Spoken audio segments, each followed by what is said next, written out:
Thank you. I'm honored to be with you today for your commencement of one of the finest universities in the world. Truth be told, I never graduated from college. This is the closest I've ever gotten to a college graduation. Today I want to tell you 3 stories from my life. That's it. No big deal, just 3 stories. The first story is about connecting the dots. I dropped out of college after the first 6 months, but I stayed around to drop in for another 18 months or so before I really quit. So why did I drop out?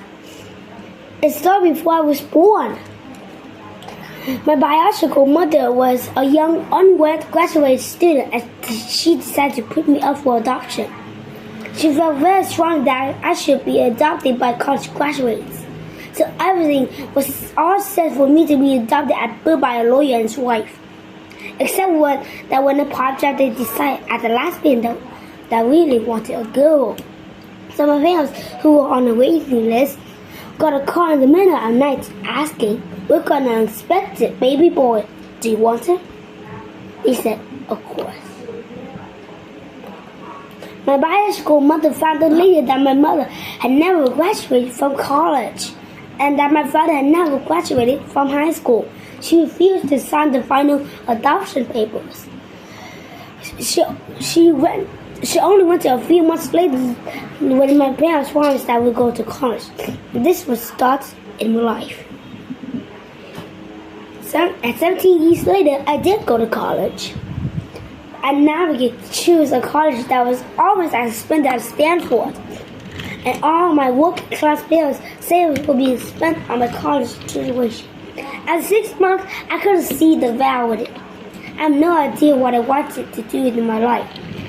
I had no idea how college was going to help me figure it out.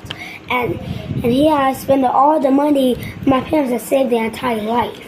So I decided to drop out and trust that it would all work out okay. It was pretty scary at that time.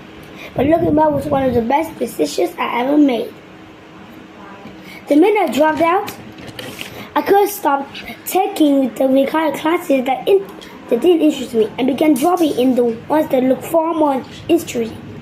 It wasn't all that romantic. I didn't have a dorm room, so I slept on the floor in the friend's room. I would take Coke bottles for the 5-cent deposit to buy fruit with. I would walk 7 miles across town every Sunday night to get one good meal a week at the Hare Krishna temple. I loved